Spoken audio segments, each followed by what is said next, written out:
banco. Você não tem banco? Meu pai era diretor de cinema e minha mãe era secretária. Aí eu lembro que um dia, quem me entrevistou foi até o fundador do Pactual, Luiz César Fernandes, não sei se vocês conhecem. Aí no processo da entrevista, ele chegou para mim. Tava discussão na época de que tinha uma oferta, eu sei, nos Estados Unidos eu tinha uma oferta fantástica do Salomon Brothers.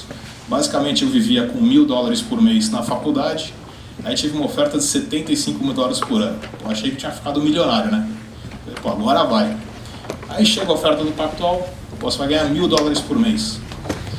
Porra, César, $1.000 por mês, eu não consigo nem pagar minhas contas. Falei, cara, vem cá, você não acredita em você? Eu acredito.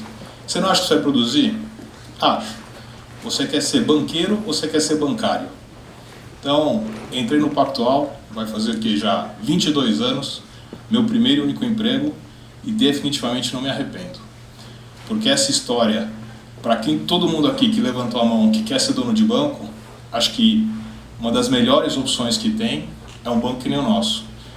E felizmente ou infelizmente para a competição, eu acho que o modelo que a gente tem hoje, onde qualquer um pode realmente ser dono do banco, e aqui vocês vão falar, não, você já está velho, você não vale, você está lá há 22 anos. Aí eu pedi para o Pavan vir comigo. Pavan, levanta aí para a turma te ver. Ele parece velho, só que o Pavan tem o quê? 28 anos, está no banco há 6 anos e virou sócio 2 anos atrás. Então, essa história que acabou o sonho, não existe, é mentira. Acontece e acontece todo ano. Né? Depois vocês perguntam para o Pavan como é que funciona, como é que não funciona. Então, só para dar um rapidinho para vocês. Eu fiz primeira vez que eu trabalhei no banco, a inflação no Brasil era, sei lá, 5.000% ao ano. Fui trabalhar na mesa de juros. O mercado que tinha no Brasil era um mercado de 30 dias. Taxa de juros que a gente operava era 5.430 com 5.480. Totalmente mercado diferente do que era hoje. Isso foi em 92, eu fiz um summer job em 92. Em 94 eu me formei, vim para o BTG,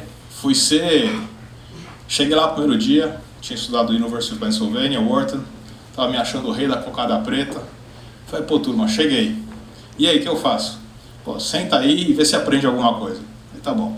Aí você começa fazendo o que ninguém quer fazer. Bate gerencial, bate boleta, testa o sistema, e com isso vai acontecendo uma coisa que você não percebe. Você aprende como as coisas funcionam. Hoje no banco, a maioria das pessoas começa no back office. O poder que isso tem para o conhecimento do negócio, para quando você está no futuro, você saber o como fazer e conseguir explicar, conseguir cobrar direito, é fantástico. Eu lembro que várias vezes durante minha carreira, quando eu parei de fazer a planilha, eu conseguia falar para o cara onde é que estava errada na planilha dele. Mas você só sabe isso porque você fez isso. Então isso é uma coisa que a gente acredita muito. Todo mundo começa igual, todo mundo trabalha muito e você vai aprendendo no trabalho. Aí eu virei trader de renda fixa. E em 98, a gente fez uma aquisição, teve a crise de 97, foi uma quebradeira de bancos. A maioria de vocês, porque em 97 vocês estavam nascendo.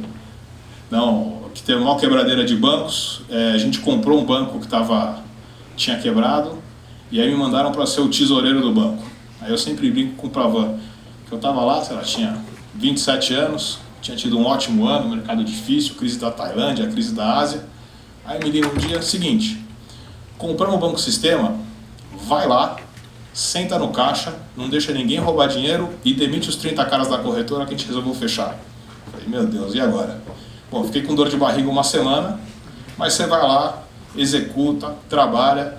Foi uma ótima experiência profissional, pessoal. Você aprende a lidar com os problemas no dia a dia. Aí fiquei tesoureiro do Banco Sistema 1 ano. Aí a gente resolveu fundir o sistema com o banco, não fazia sentido ter outro banco. Virei chefe da mesa de renda fixa local. Depois de 2003, virei chefe da renda fixa internacional. Em 2002, teve a crise lá fora, a Enron, WorldCom. Teve 11 de setembro também em 2001. Você teve um deslocamento de mercados muito grandes lá fora, muito similar ao que aconteceu na crise da Lehman. E a gente achou que tinha uma oportunidade para investir lá nos Estados Unidos. Foi uma visão correta. Foi uma experiência fantástica, só que aí nos deu a convicção também que para a gente ser global, a gente tinha que ter as pessoas locais. Não adianta a gente querer ser global aqui de São Paulo. É que nem você querer ter uma pessoa que opera só Brasil de Londres. Não vai dar certo, você precisa do conhecimento local. Em 2006, a gente vendeu o banco para o UBS, né? Naquela época a gente tinha uma visão que a gente precisava se globalizar. Só que em 2006, eu brinco que a gente ainda tinha nosso complexo de inferioridade. A gente achava que o que era gringo era melhor que era brasileiro. A gente chegou aqui, o UBS pagou um preço claro, foi ótimo. E a teoria que eles convenceram a gente era o seguinte, a gente quer mudar a cultura do banco, a gente quer uma cultura mais meritocrática, a gente acha que vocês podem ser esse agente de transformação. A gente falou, tá bom, legal. Então, vocês nos dão os mandatos de América Latina, a gente performando, vocês nos dão os mandatos globais, e tudo dando certo, a gente transforma nosso segundo pagamento em ações do banco, porque a gente quer ser executivos importantes do banco e queremos ter participação acionária relevante, porque é o que a gente acredita. A gente acredita sempre que você tem que ter o que a gente fala de skin in the game, tem que ter alinhamento de interesse com cliente, funcionário e sócios do banco. Em 2006 a gente acabou fazendo essa venda. É engraçado, na época o banco tinha 69 sócios, só um que se aposentou, que foi para dar aula. Os outros 68 trabalharam. A conclusão disso é o seguinte, ninguém vendeu o banco porque queria ir para a praia. Todo mundo tinha muita história para contar. Só que quando você chegou numa instituição burocrática, que nem o UBS, começou a matar o espírito empreendedor. Tipo, nessa época, eu primeiro fui chefe de renda fixa da América Latina e depois virei o co-head de Emerging Markets Fixed Income, junto com o que é hoje um dos nossos principais sócios, que é um dos CIOs do nosso hedge fund, que morava em Londres, tocando a parte de Europa emergente, Oriente Médio e África. Então, a gente teve essa experiência global. Em 2008 a gente saiu e aí montamos o BTG. Aí eu brinco, a gente montou o BTG, a gente, 10 caras numa sala, a gente saiu na sexta, chegamos lá na segunda, tinha uma salinha, não tinha nada mais que isso. Falei, pô, moçada, precisamos de telefone, cartão, empresa, sistema, máquina do café. Os caras, bom, você é o único cara com a lista, então você fica de CEO. Então, dado que eu resolvi ser um pouco mais organizado, eu fiquei de CEO e estou lá desde então. Até uma das perguntas que a turma falou, o que é um CEO?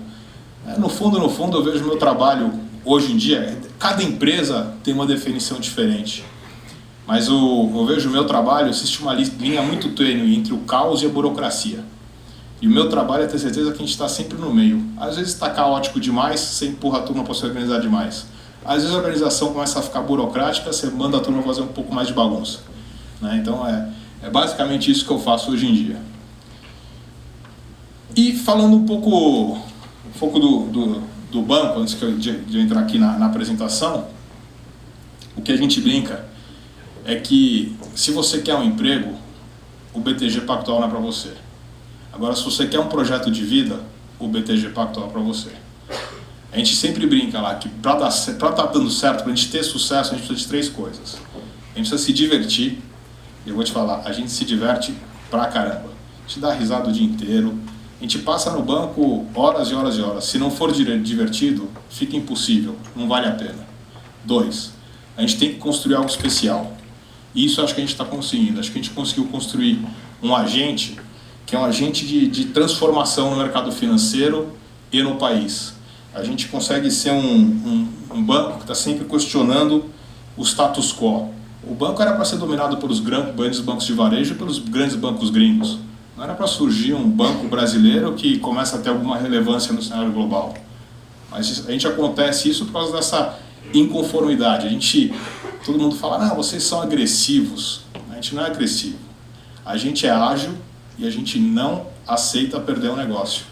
Perder o mandato? Não importa. Vai lá, enche o saco do cliente, mostra como você vai agregar valor, cria valor, aceita trabalhar só por performance fee. Não tem problema. A gente acha que vai entregar resultado, a gente vai ser agressivo. Então, se divertir, construir algo especial e ganhar dinheiro. Principalmente se não ganhar dinheiro. Eu sei que a geração Y de vocês talvez não valoriza tanto quanto a minha, que era uma época de cresceu na hiperinflação. Quando saí da faculdade, o que eu queria era só emprego, né? Porque era uma época de desemprego enorme no Brasil. Então, essas três coisas têm que estar presentes. E acho que uma coisa que faz a diferença para quem é bem sucedido no BTG é quem entra com cabeça de dono. Desde que você é trainee, você tem que pensar como dono do banco. Se você pensar como dono do banco, você vai virar dono do banco, né? Acho que essa atitude, se você tem esse projeto de vida, que você quer fazer uma diferença como pessoa, como profissional e numa empresa, acho que isso que atrai as pessoas para o BTG, é o que a gente gosta muito. Então, saindo do filosófico, indo um pouco para a prática. O BTG hoje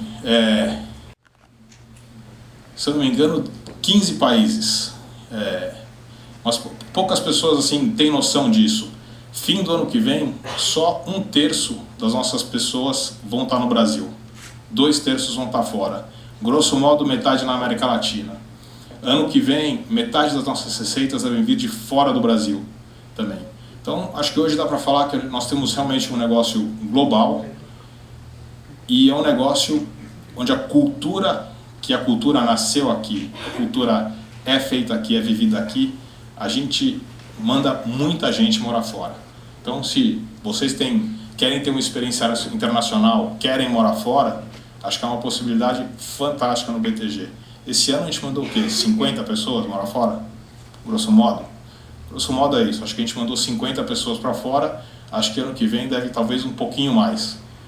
Então, são projetos que podem ser de 3 meses a 3 anos. Até tem gente que teve um cara que mudou para o Chile e não quer nem mais voltar para o Brasil. Falou que a qualidade de vida lá está muito melhor. Então você tem de tudo. Vamos falar um pouco sobre as diferentes linhas de negócio do banco. Mas hoje em dia o banco tem, grosso modo, 3 mil funcionários, deve ir para 5 mil com a aquisição que a gente está fechando na Suíça. Historicamente, de 8 a 10% do pessoal que trabalha no banco é sócio ou associado. Esse percentual tem se mantido estável ao longo do tempo. E aí tem patrimônio líquido. Hoje, creio que nós estamos entre as 10 maiores empresas da Bolsa. Somos, acho que, o 7º maior banco do Brasil por patrimônio,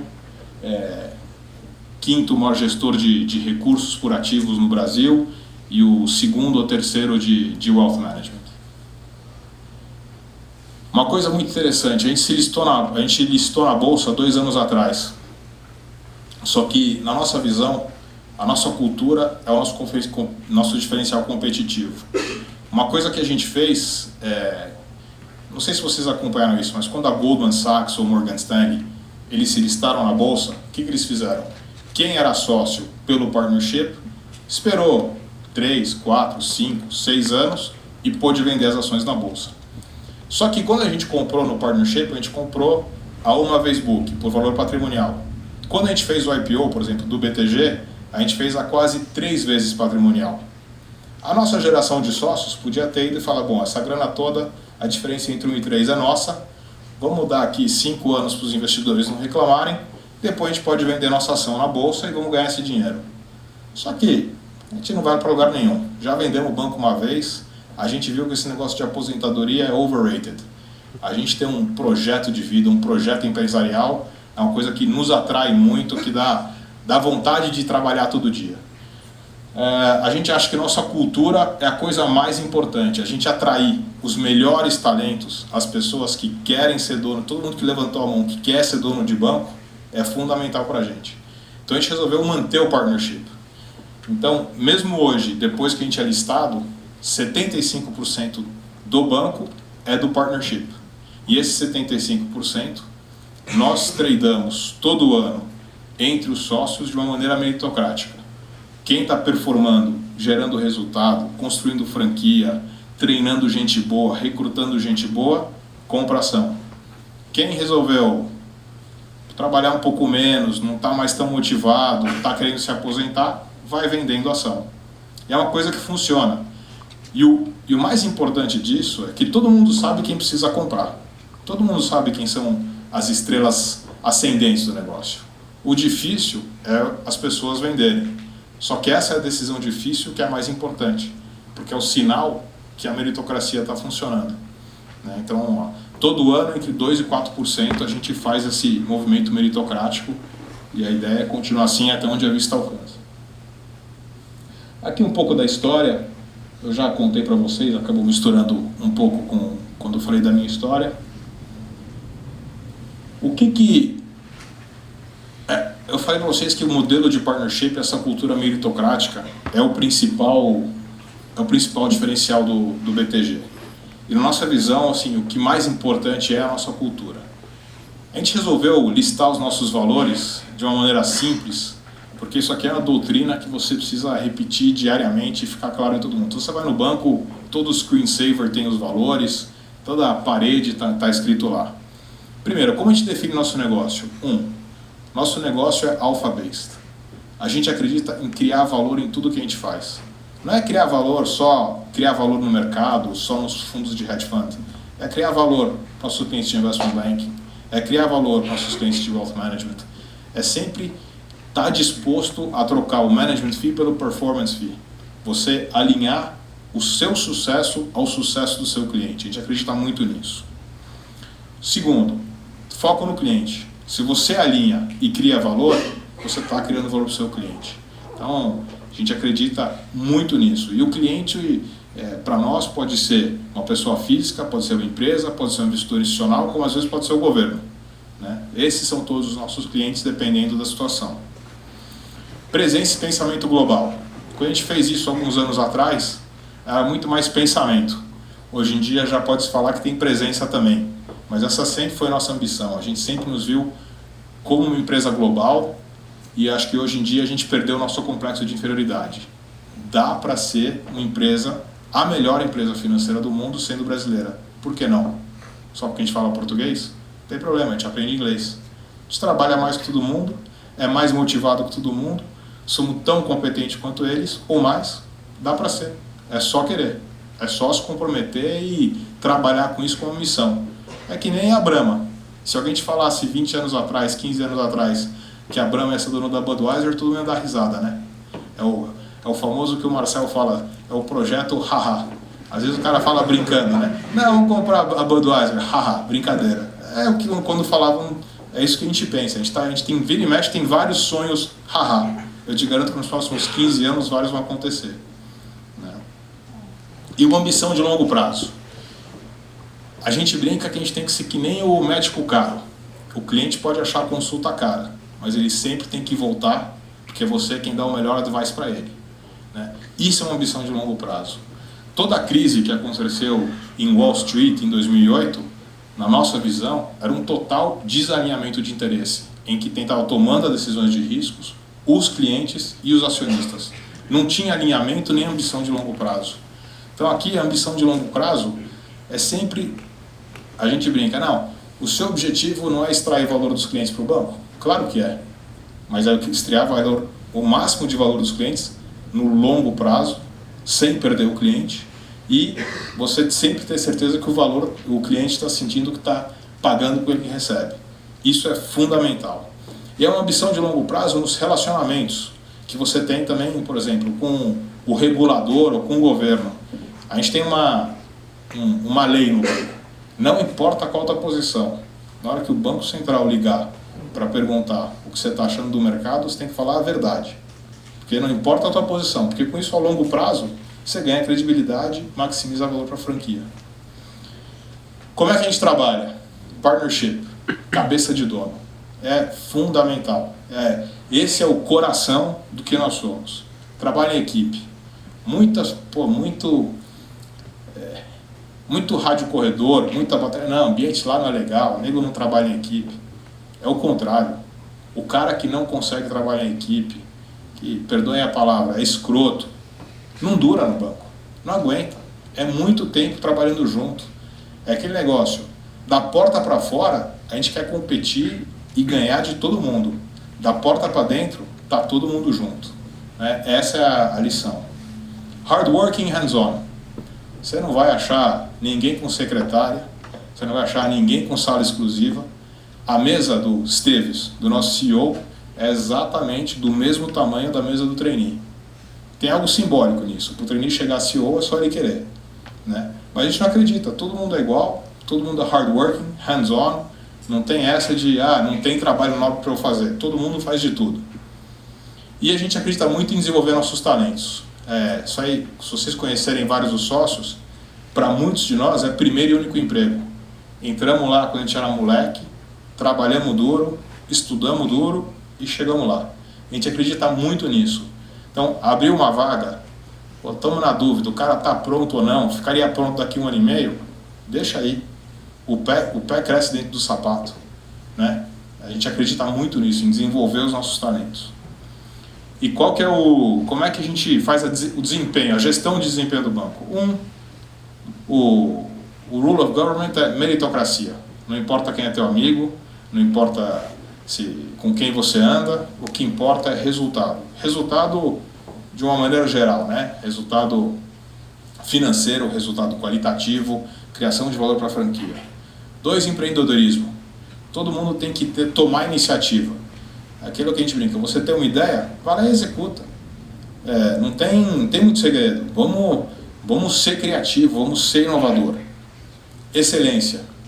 A intolerância para erros triviais, né? O melhor exemplo que me deram do que não é de um erro trivial é aquela balsa que afundou no Canal da Mancha porque nego esqueceu de fechar a porta. Não podemos ter esse tipo de erro no banco. Temos que surpreender os clientes, tem que ter excelência em tudo que a gente faz. E foco nos resultados e custos. Se você não tem rentabilidade, se você não tem resultado, você não consegue controlar seu destino. Quando você tem seus custos controlados, tem rentabilidade, você controla seu destino. Isso é uma coisa que a gente acredita muito. Então, as pessoas falam, você está preocupado com o cenário? Eu não estou. A gente está pronto. Então, com os custos em controle, riscos em controle, vamos aproveitar e ver o que vier. Preferia outro, mais benigno, mais fácil? Sem dúvida. Mas a gente tem que estar pronto para o que der e vier. Falando um pouco das unidades de negócio do banco, para a gente entrar na parte que realmente vocês me chamaram aqui do funcionamento do mercado. A primeira unidade de negócio no banco é o que a gente chama de Investment Bank. É o famoso fusões e aquisições, mercado de capitais, emissões de ações e emissões de dívida, né? Aqui a gente tem uma posição muito consolidada de liderança na América Latina. Há uns 4 anos atrás a gente resolveu expandir para Chile, Colômbia, Peru e México.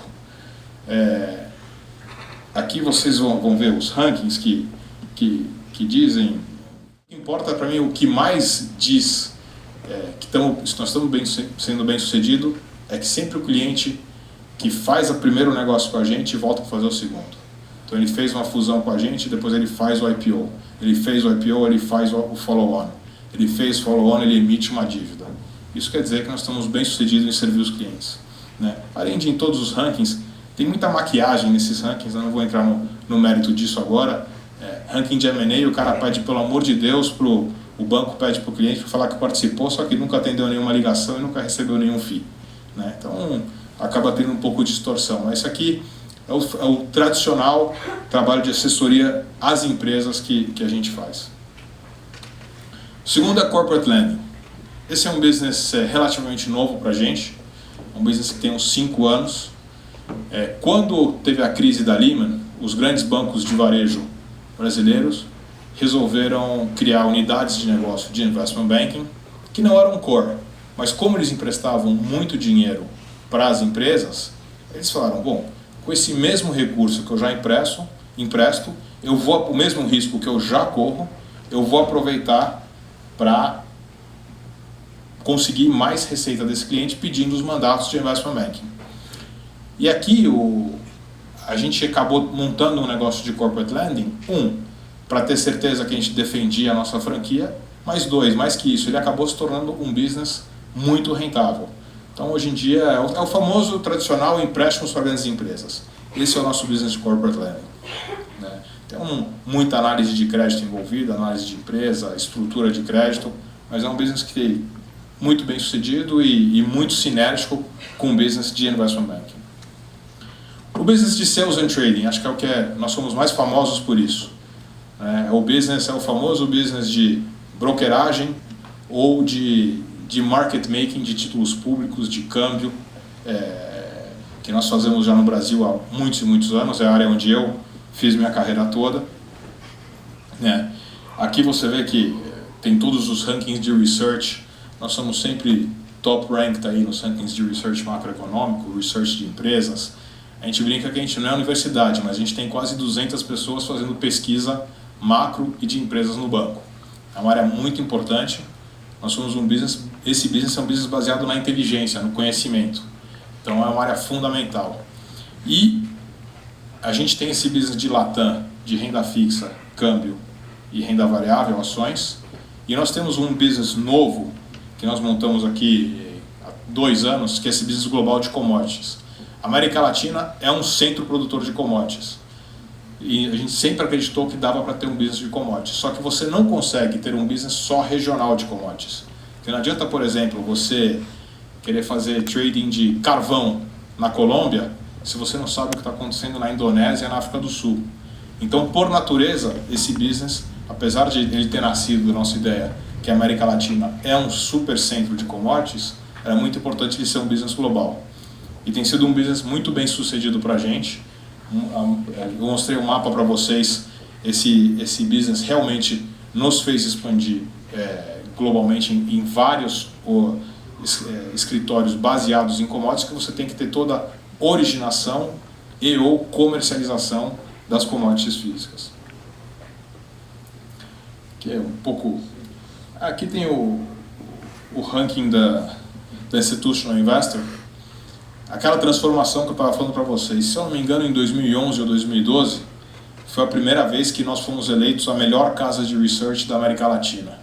Só que mais que isso, foi a primeira vez em 20 anos que um banco latino foi eleita a melhor casa de research da América Latina. O que cá entre nós é um absurdo, é uma vergonha, né? A gente demorar 20 anos para a gente controlar o nosso mercado. Então, mas hoje em dia é nosso e ninguém tira, então não tem problema. Aí falando aqui um pouco do business de asset management. Aqui é um business que tem crescido muito e um business que, na verdade, eles são 4 businesses dentro do que a gente chama de asset management. O primeiro é o tradicional business de renda fixa e ações. Fundo de multimercado, fundo de renda fixa, fundo de ações, o tradicional. Mesmo não tendo distribuição de varejo, nós somos o 4º ou 5º maior gestor do Brasil. O que mostra que a qualidade do produto é muito boa. E hoje em dia isso também é verdade para a América Latina. Então essa é uma franquia que é baseada basicamente no Brasil e na América Latina e tem crescido muito, mas é uma coisa que a gente já tem há 20 anos. O segundo aqui é o que está chamando como fundos estruturados, é o que no jornal, é o que dá mais mídia, né? Que são os fundos de merchant banking, ou os fundos de private equity. Toda hora você lê no jornal. BTG Pactual compra a farmácia, BTG Pactual compra o estacionamento. Eu lembro que um dia eu cheguei, fui visitar minha mãe, ela falou: filho, o que você vai fazer com a farmácia? Que você vai vender produto do banco? Eu falei: não tem nada a ver uma coisa com a outra. Isso aqui são fundos de private equity que estão lá para comprar, consolidar, transformar companhias e depois fazer o desinvestimento. Agora, como a gente tem capital de longo prazo, a gente não tem pressa em fazer o desinvestimento. E uma coisa que nossos clientes adoram é que quando eles vêm para o BTG, eles podem ter a solução completa. Ele vem porque ele quer um empréstimo, ele vem porque ele quer ser assessorado numa aquisição, ele vem porque ele quer emitir um bond, emitir uma ação, ou se ele precisar de um sócio de longo prazo num private equity, nós também podemos disponibilizar para eles. A gente acredita muito nesse modelo holístico de conseguir servir o cliente em tudo que ele precisa. E dentro desse merchant banking, a gente tem os fundos, de private equity, que é muito focado em Brasil, com um pouco de mandato de América Latina. 2, os fundos de infraestrutura, que o primeiro fundo de infraestrutura nós fizemos em 2002, na época do primeiro apagão, que a gente fez o primeiro fundo de energia, logo depois do apagão. Então, na verdade, 20% da energia térmica que nós estamos consumindo porque não tem chuva é desse nosso fundo, né, que foi feito lá atrás. E é um fundo também que é muito Brasil, América Latina, mas nós também temos alguns deals oportunísticos aqui. Por exemplo, a gente participou de 2 privatizações na Catalunha, na Espanha. uma de túneis, outra de empresa de água, dentro dessa estratégia de infraestrutura. Terceiro, a estratégia ali de real estate. São os fundos imobiliários, sejam ele para renda de escritórios, sejam ele para fundos de renda de logística, seja para desenvolvimento residencial.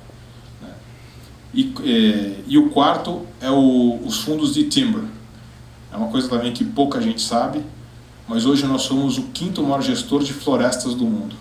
Nós fizemos uma aquisição nos Estados Unidos uns 2 anos atrás, de um gestor de timber, e isso é uma coisa que cresceu muito, né? Você ficou muito famoso porque o Harvard Endowment Fund fez um investimento em floresta.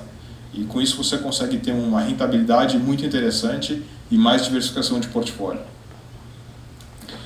Você tem a parte de administração fiduciária, que é basicamente a parte de back-office, de cálculo de cota dos fundos, que também é um business importante para a gente. E finalmente você tem os hedge funds globais. Desde que a gente montou o BTG em 2008, a gente montou já esse business de hedge funds.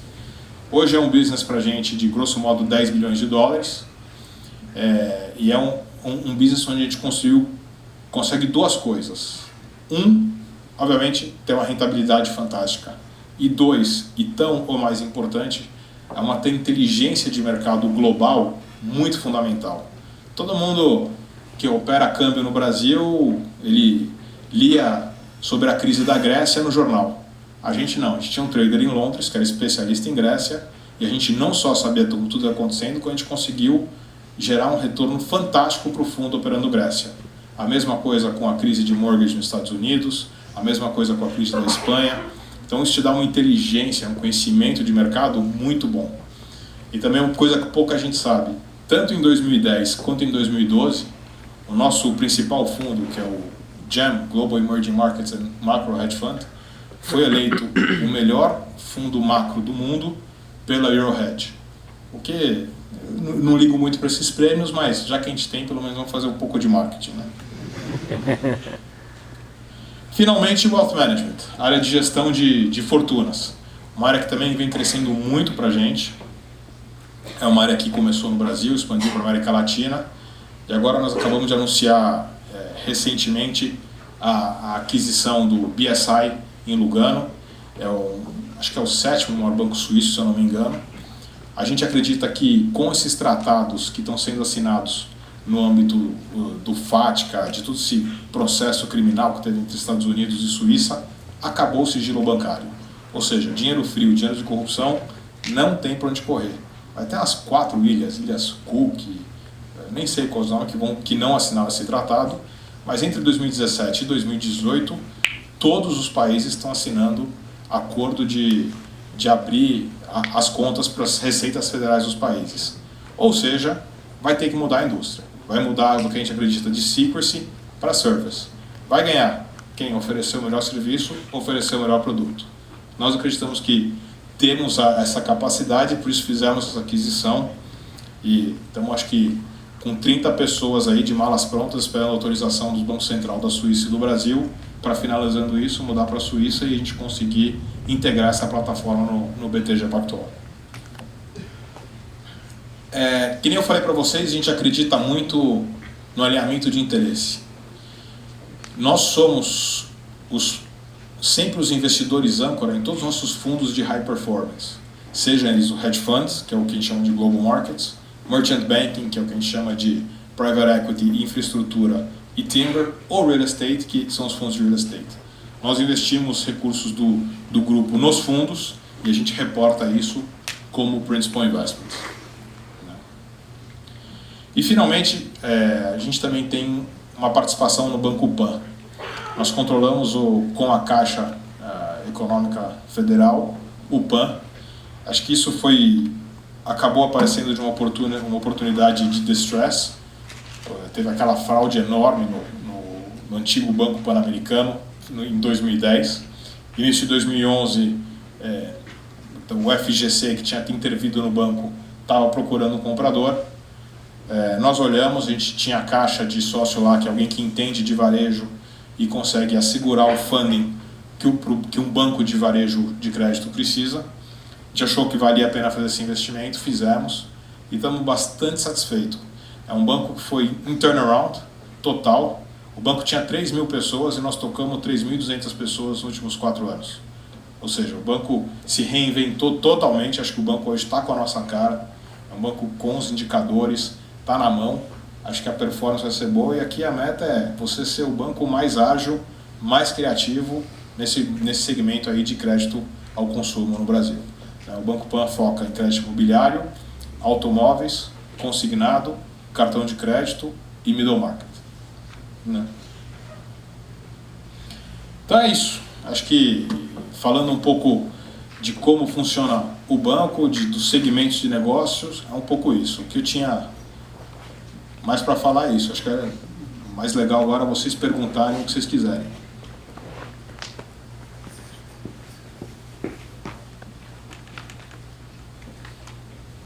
Eu queria saber, fora o espírito de dono que você tem que ter, que outras características, se é que dá para descrever em 3 palavras, que você precisa ter para poder atuar com eficiência no mercado?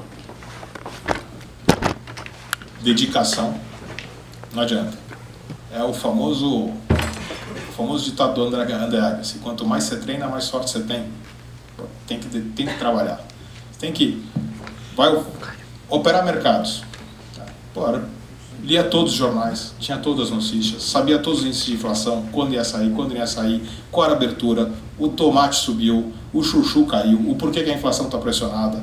Você vai se dedicar, vai ter que fazer a lição de casa, senão não funciona. O segundo, que é muito ligado ao primeiro, é disciplina.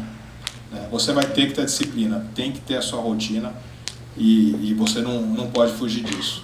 E o terceiro, que é um pouco até engraçado, é ter flexibilidade. Você também não pode ser coxa dura. Tem que saber que às vezes a oportunidade muda de lugar e você tem que mudar junto. Não é de ser teimoso. Para você ser bem sucedido no mercado financeiro, você tem que ser disciplina, dedicação, mas flexibilidade. Tem hora que você está errado, meu amigo. O mercado está te falando que você está errado. A tua função não... muitas vezes as pessoas confundem quando estão operando os mercados, mas se eu estivesse lá e eu subia o juro no Banco Central, o teu trabalho não é saber o que você faria se você estivesse lá, é saber para onde o preço vai. Vai subir ou vai cair. Aí você precisa comprar ou vender. Então, acho que tem que ter essa... Se eu fosse falar em 3 palavras, seriam essas. Obrigado. Roberto, obrigado pelas palavras aí. Você estava falando um pouco de conjuntura, desse cenário atual novo aí. Eu queria saber, assim, da sua opinião, quais são os desafios que você vê para o mercado financeiro nesses próximos 4 anos aí? Olha, se tudo continuar como está, eu acho que vão ser 4 anos não simples. Acho que a gente vai ter a inflação pressionada, sempre no teto da meta, ameaçando passar. A gente vai ter juro alto e uma curva de juro empinada. A gente vai ter crescimento baixo, múltiplo na bolsa muito baixo, ou seja, esquece mercado de capitais, e vai ter um câmbio desvalorizado, para você esconder todas as ineficiências do sistema. Então, eu acho que isso implica para você, com os cenários que você trabalhar, obviamente, pode ter um choque de expectativas e isso mudar. Mas hoje em dia a gente está trabalhando com esse cenário, ou seja, um cenário conservador, porque a política fiscal, a política econômica, reformas econômicas, que aumente a produtividade do país, tudo indica. Se você chegasse de Marte e não soubesse que você está no Brasil, e a gente te falasse, olha, a inflação está no teto da meta, o desemprego está no low histórico e o crescimento é 1, o que você ia falar? Essa economia está crescendo a mais que o potencial. Se o desemprego está no low, a inflação está alta e o crescimento está tão baixo, é porque a economia está acima do potencial. Você tem 2 opções. Ou você diminui o crescimento, ou você aumenta o potencial. Senão você vai continuar com os mesmos sintomas que você tem.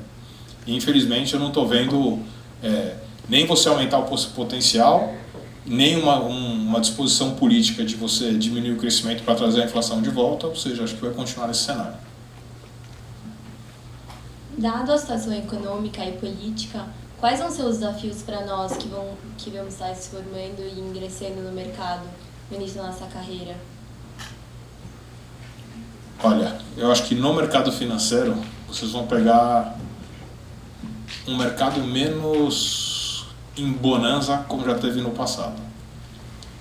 Certo? Acho que o mercado financeiro vive esses ciclos, né? Vira e mexe, os gringos vêm para cá e não, agora eu resolvi fazer uma área de mercado de capitais. Aí dá um monte de garantia maluca para todo mundo, 2 anos. Aí depois, não, agora eu resolvi fechar a área e demite todo mundo. Eu acho que a gente vai estar mais, nesses próximos anos, em banco fechando e diminuindo o que está fazendo aqui. Agora, eu acho que isso também, sinceramente, vocês têm que estudar, acreditar em vocês e, na hora que aparecer a oportunidade, é o que eu sempre brinco, na hora que vagar a cadeira, senta lá e não sai de cima, meu amigo. Fica sentando, dá duro, que a oportunidade não aparece 2 vezes. Agora, a ação só vai aparecer se você estiver lá. Mas, infelizmente, eu acho que vai ser um pouco mais difícil de quem pegou o cenário entre 2002 e 2010. Né? Infelizmente. Eu queria saber como é esse investimento em florestas. Eu nunca ouvi falar. Eu brinco que a turma que gosta de ver a árvore crescer. Basicamente é o seguinte, você é muito científico, aí tem um monte de engenheiro agrônomo, engenheiro florestal, e os caras simulam que vai crescer. Ô Pavão, explica você, vai. Você que decidiu.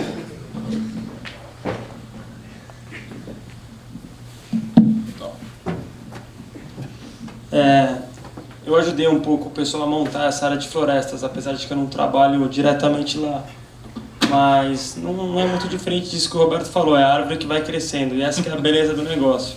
Enquanto o mercado cai, poxa, Dilma é reeleita, tudo que está acontecendo de ruim, a árvore continua crescendo. A gente fala que as árvores não leem o Financial Times. Então, essa que é a beleza do negócio, que passa a ser uma coisa super resiliente e de longuíssimo prazo.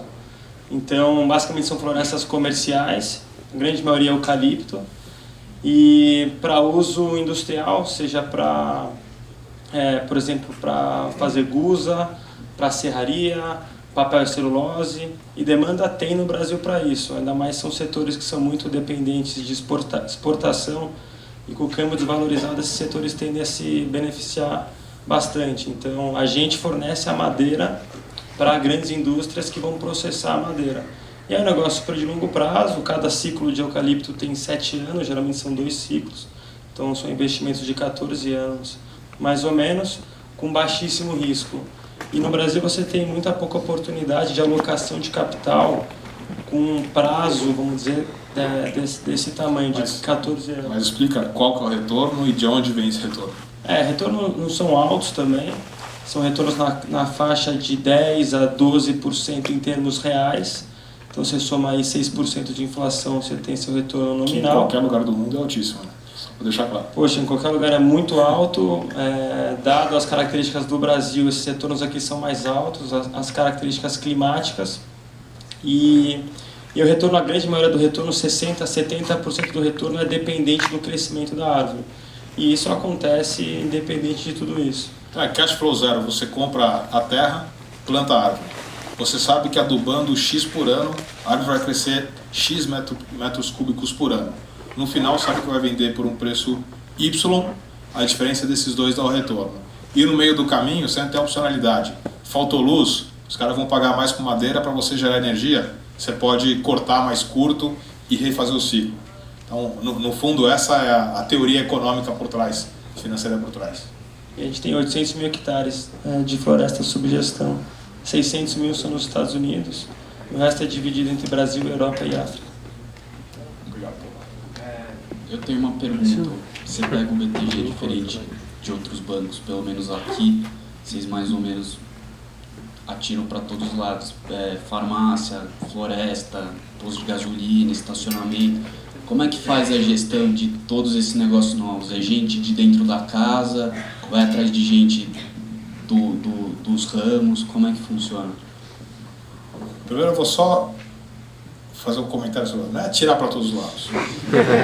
A estratégia de private equity tem uma estratégia que você atua em vários setores. E o que a gente aprendeu ao longo do tempo é que a melhor coisa quando você faz investimento de private equity é você mandar alguém que tem a tua cultura, share os seus valores, mas conhece muito bem aquele setor e aquele trade. E se der para mandar algum pessoal nosso, tipo nosso setor financeiro, aí fica uma combinação muito boa, né? Mas a gente entende de mercado financeiro, a gente não entende da cadeia de logística de farmácia. A gente tem que ter essa humildade. Se a gente se dedicar, a gente até aprende, mas vai demorar uns 4 anos, né? Então você tem que trazer os especialistas do setor, injetar a cultura meritocrática e botar pessoal nosso na parte financeira, que é o que a gente entende. Salute. Okay. Bom, o Pactual foi fundado logo depois que o Luiz César saiu do Garantia, né? E era um banco muito admirado na década de 80 e 90. Eu queria entender o que você acha que mudou da cultura proveniente do Garantia para o que é hoje o Pactual, que com certeza talvez é até mais... Desde que a nossa geração assumiu o banco em 99, mudou. A primeira é que o Garantia tinha muito uma cultura muito individualista. O gerencial é meu, não quero nem falar com o cara do meu lado, certo? E eu tenho uma fórmula aqui que eu sei que 6% eu levo para casa. Quando eu comecei na mesa era assim. Pô, tinha aqui o Pavan e eu operávamos juros, beleza, metade de cada um, eu tenho meu book, você tem teu book. Não vou falar muito que a gente está competindo, né? Se ele performar muito mais que eu vou passar vergonha. No fundo era assim. A nossa geração mudou isso. Ficou, então beleza, nós somos agora uma equipe de renda fixa. O que a gente ganhar, a gente vai dividir meritocraticamente, vai ter um processo de avaliação. E se tiver um querendo matar o outro, a gente... É que nem o Felipão fez com o Rivaldo e com o Ronaldo, né? Vocês sabem, na Copa de 2002. Os caras, um não falava com o outro. Ele falou, bom, eu vou sair da sala, quando eu voltar, vocês me falam ou quem vai sair ou eu escolho quem vai sair, né? Então aí os caras se entenderam e o Brasil foi campeão. Então funciona muito assim. Então, duas mudanças fundamentais. A gente acabou com os gerenciais individuais e ficou gerencial por equipe com payout qualitativo, não com fórmula. E o segundo, uma cultura muito que valoriza o trabalho em equipe, a construção da franquia, que não era esse comportamento de um querer matar o outro. Acho que essa é a grande conquista. Da crise de 97, também uma coisa que ficou claro pra gente, é que por que a gente criou a área que atira para todos os lados, a área de Merchant Banking? Porque senão você começa a ter muito capital como sócio e você começa a ter que se preocupar o que eu vou fazer com o meu capital e para de prestar atenção no banco. Então a gente tem uma regra no banco. Sócio não pode ter nada fora do banco. E você tem que investir 100% do seu dinheiro nos produtos do banco. O que isso assegura? Alinhamento de interesse, que nossos clientes vão ter bons produtos e que está todo mundo focado no banco. Então acho que essas são as grandes diferenças assim, do que a gente aprendeu com Garantia, que foi o pai da nossa cultura no final. Assim, e você vê traços dela que são super bem sucedidos até hoje na ABI Embev. Né? Boa tarde. O BTG me parece um lugar que inspira bastante as pessoas a trabalhar, pela cultura e tudo mais. Tem algum momento assim mais específico que você parou e falou assim, nossa, esse é o lugar que eu quero trabalhar o resto da vida, e você estava 100% inspirado ou 100% focado no trabalho? Assim, algum específico, no geral. Olha, para te falar que eu nunca pensei do banco, é uma mentira. Sair do banco é uma mentira. Eu entrei em junho de 94. Em fevereiro de 95 eu tive uma proposta daquelas irrecusáveis da Merrill Lynch. Aí, pô, garoto ainda, fazendo conta, pagando aluguel, não sei o quê. Aí fui falar com meu pai. Meu pai quase me deu porrada. Até hoje não sabe o que eu faço, nem ele nem minha mãe. Então, mas falou, cara, você tá louco? Aqui é o único lugar que você pode ser dono. É verdade. E a partir desse dia, quando você realmente vira sócio, você fala, pô, o sonho é a realidade. E vai todo ano, é aquele negócio, eu não consigo me imaginar trabalhando em outro lugar. Hoje. Também é sacanagem, estou lá há 22 anos. Né? Mas a combinação de você trabalhar com gente que você gosta, que você se diverte, gosta do que você faz, que você tem orgulho do que você está construindo, além de ser super rentável, é imbatível.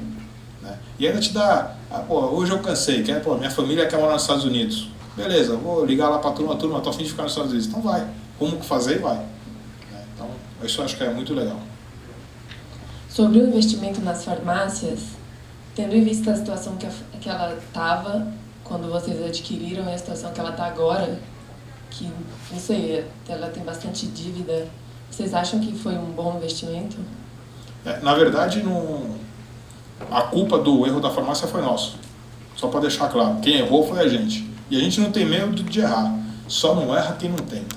Né? Aquele negócio. Só marca gol quem está em campo. E só perde gol quem está em campo.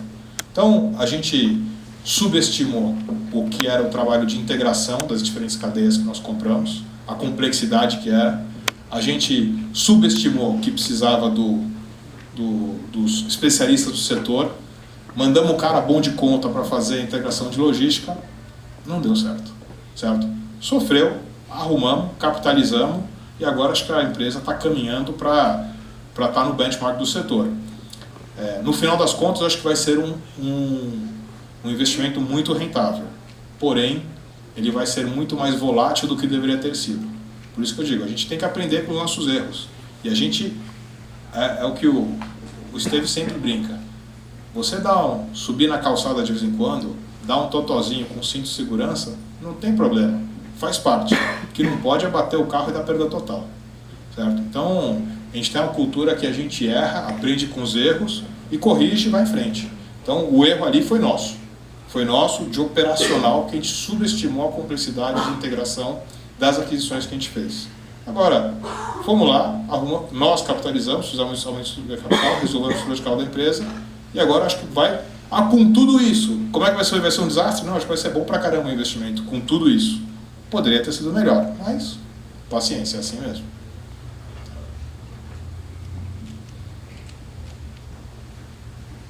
É isso aí? Tem mais um aqui. O nome BTG é Banking Trading Group, né? Isso. Mas entre vocês consideram que também representa Back to the Game, né? É o que dizem. Mas na verdade o que eu mais gosto é Better Than Goldman.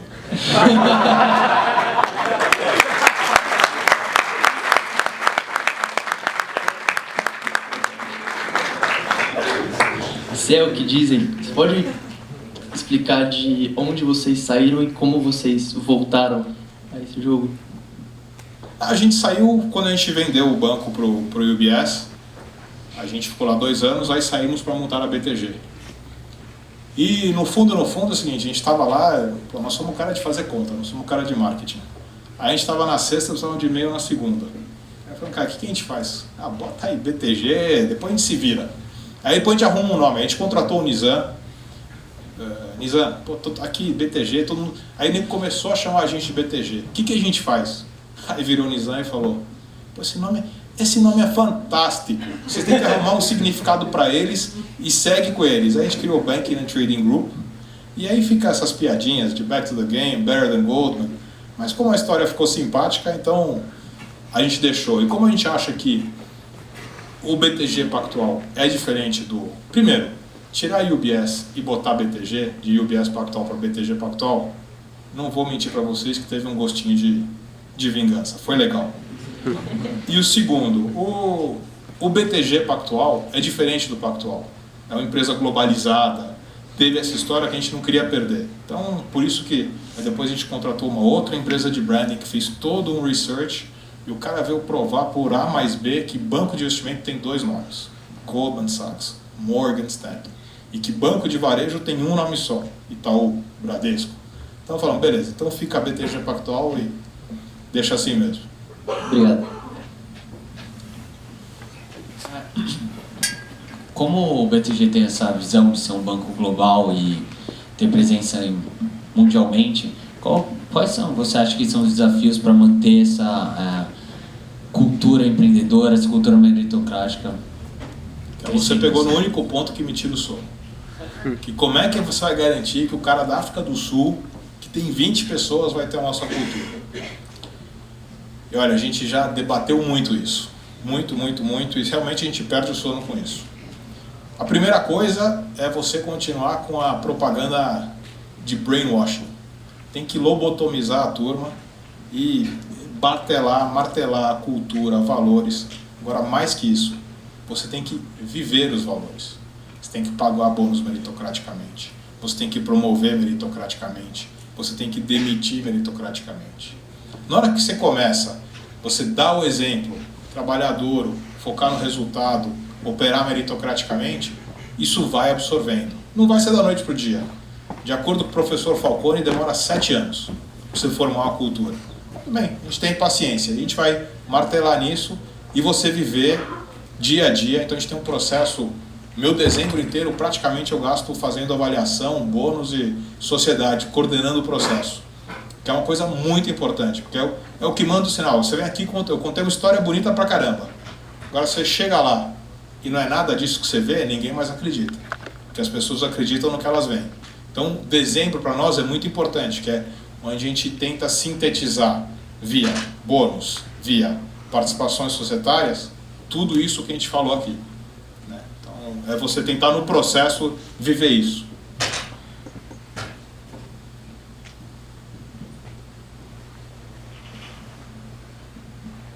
Você estava falando da união que vocês tiveram com o Banco Pan, entre a Caixa e vocês. Posso estar errado, mas aqui me parece, a cultura que vocês têm me parece um pouco diferente do que a Caixa pode ter. Como é que foi essa... vocês não tiveram nenhum tipo de problema de transferência de cultura, de choque de cultura entre os dois? Como é que vocês fizeram para que garantisse que esse banco também fosse crescer, enfim, que vocês tivessem os retornos que vocês queriam ter? Boa pergunta. A cultura é diferente, sim. Agora, para mim, não é surpresa, mas Tigrão, o que como cidadão eu fico feliz? Que na Caixa, como no Banco do Brasil, você tem profissionais que estão ali, que amam aquilo, que defendem o banco, defendem a camisa. A gente só lê no jornal a sacanagem, a corrupção, o que tem de ruim. Só que 98% da turma que está lá e acredita e gosta daquilo. E a grande vantagem que a gente tem é que o pessoal da Caixa que a gente interage é toda essa turma de carreira que acredita no banco, que defende a Caixa até a morte. Tipo, você fala, vamos aqui enganar os caras da Caixa aqui no PAN, você não consegue. O nego sabe fazer conta, o nego defende o banco com unhas e dentes. E a gente tem um acordo ali. A cultura do PAN, quem toca o dia a dia, somos nós. E eles botam o diretor financeiro e o controller. Então, com isso, continuou a funcionar bem e a gente divide o conselho. E também tem funcionado muito bem. Então, obviamente, às vezes você tem... o cara fala, não, então a gente vai tomar uma decisão no conselho. Não, então eu vou fazer um encaminhamento de voto para ir para a minha diretoria, para ir para o meu setor, porque senão o TCU vai ter auditoria. Eu olho aquilo, eu já fico com meus poucos cabelos em pé. Mas é a dinâmica do setor público e está correto. Então a gente aprendeu a conviver com isso e, olha, tem sido muito melhor do que eu esperava. Muito melhor do que eu esperava.